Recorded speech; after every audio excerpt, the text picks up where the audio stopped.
In this video, we're going to see what it takes to guarantee that we get a freshwater-only old outboard motor.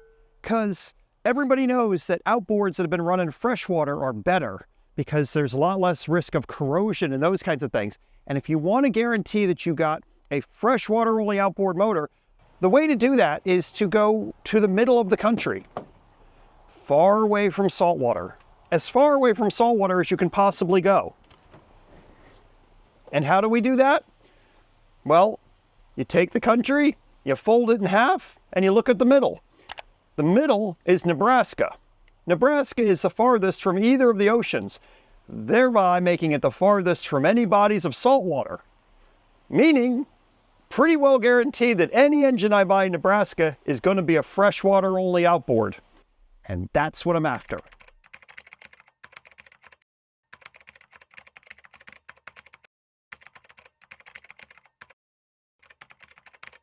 I started shopping for the outboard motor that I wanted from the comfort of my home back here in Maryland.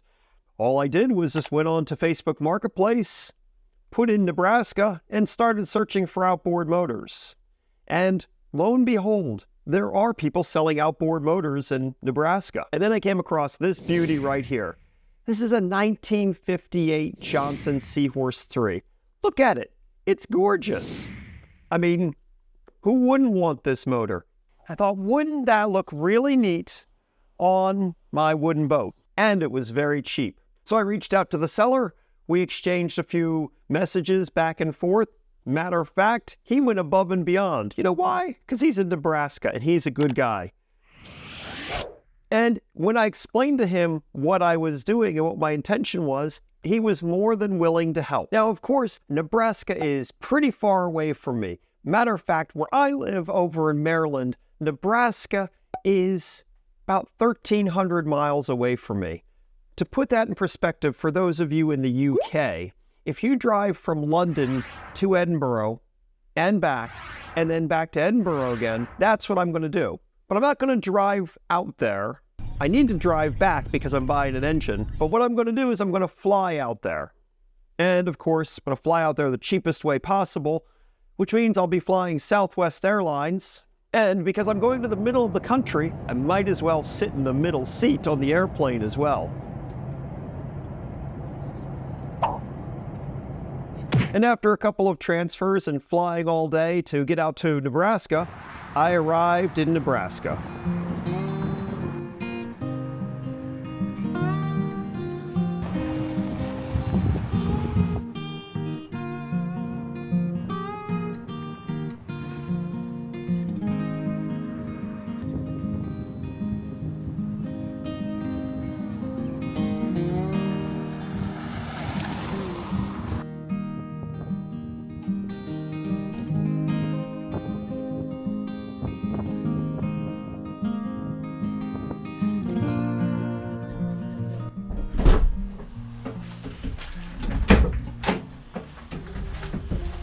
Here we go.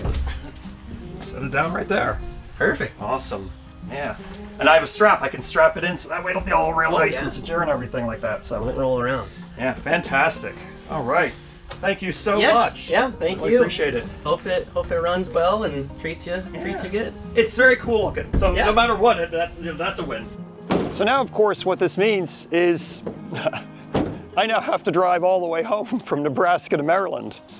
See you back in Maryland.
Now, you might have noticed earlier when I showed the Google Maps, it showed it like an 18, 19-hour drive from Nebraska to Maryland. But in reality, it's basically 2 12-hour days with stopping for fuel and food and things like that.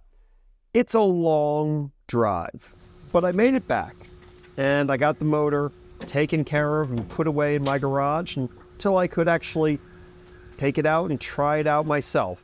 This one runs 24-to-1. So I gotta mix up some fuel to run this motor.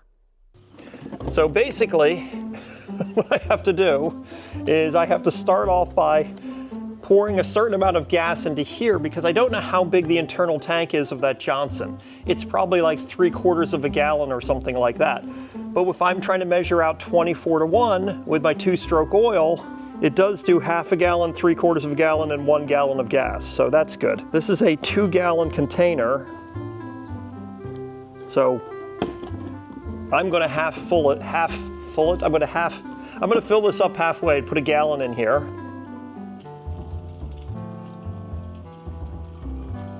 And there's a certain amount of ounces that you add of stable to 1 gallon of gas. I can't remember exactly what that is, so today I'm just putting some in there. There we go. Maybe a bit more than it needs. I'm not worried about it. And then for this bottle is really cool because it has all the measurements written on the side of it. You can get these at like Walmart or Amazon. I'll put some links in the video description if you want to buy one of these from Amazon. But it might be cheaper at Walmart. So for 1 gallon of gas, I fill to, for 24-to-1, I fill it to this mark. So that's a lot of oil.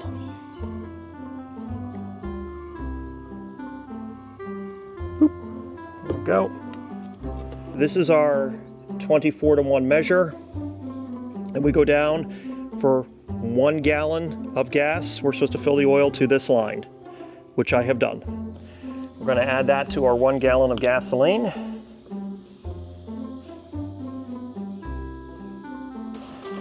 And yeah, give it a good old mix. And now we add some of this gas to this motor. This is your gas tank right here on top. As I mentioned before, it's a very small gas tank, so don't know how much it'll take, but we'll get some in here. Oh, good. Let's pour some in the water too while we're at it.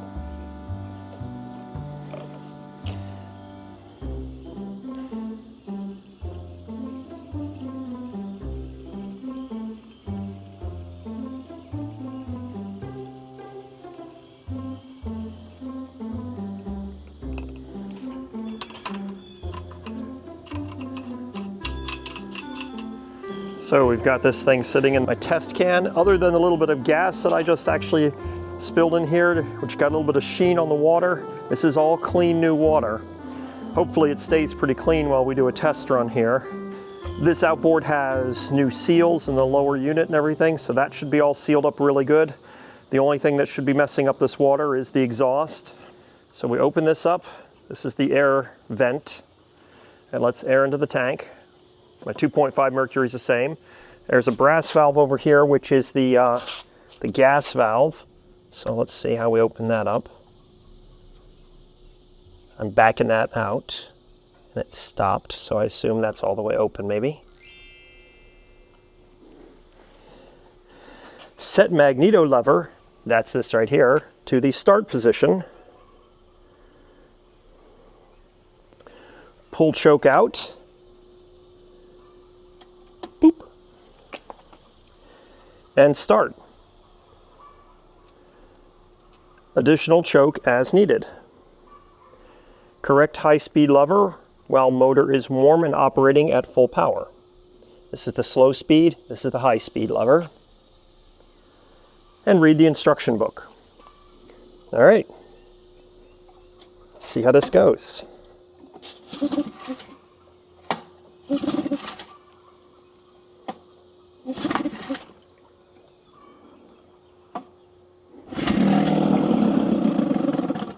There we go.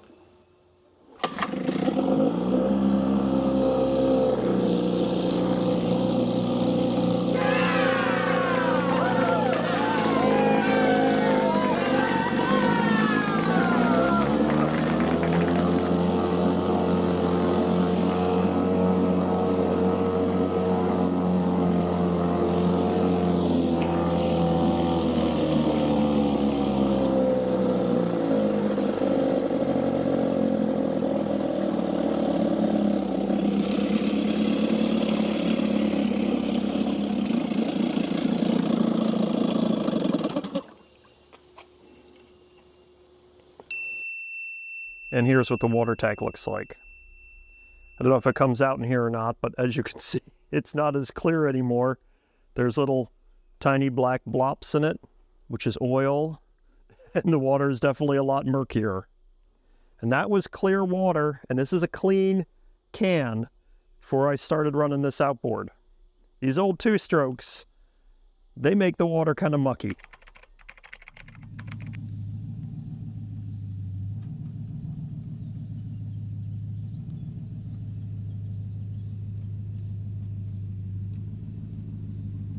For those of you that don't know, this outboard is an always in-gear engine, and it's always going forward. You have to spin the engine around to go reverse, but as soon as you pull the starter cord, this engine's running in forward.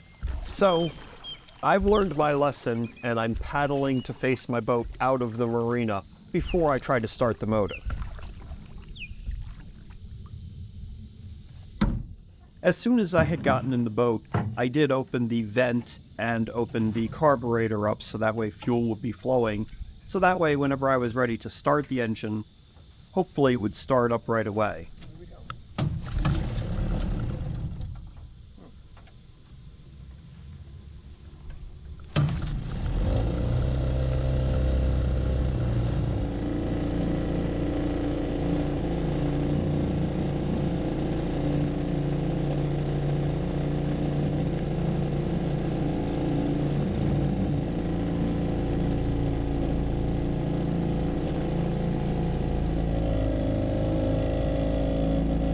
Initially, I ran at a low speed coming out of the marina, and everything seemed to be going very well.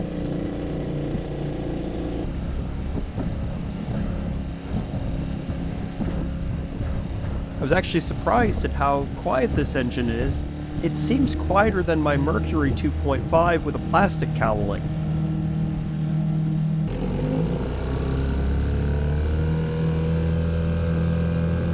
I revved it up a little bit, and everything seemed to be going great. And then it wasn't.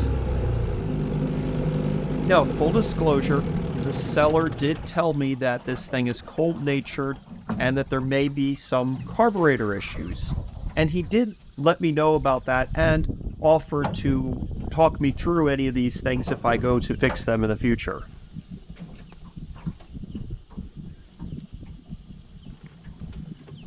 The gas tank vent seems to keep spinning itself out all the time, so I'm always having to tighten that back down again.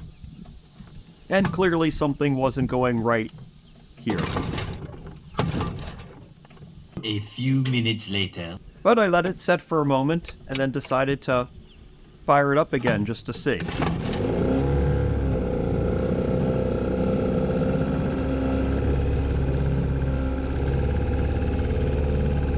And it seemed to run fine after that.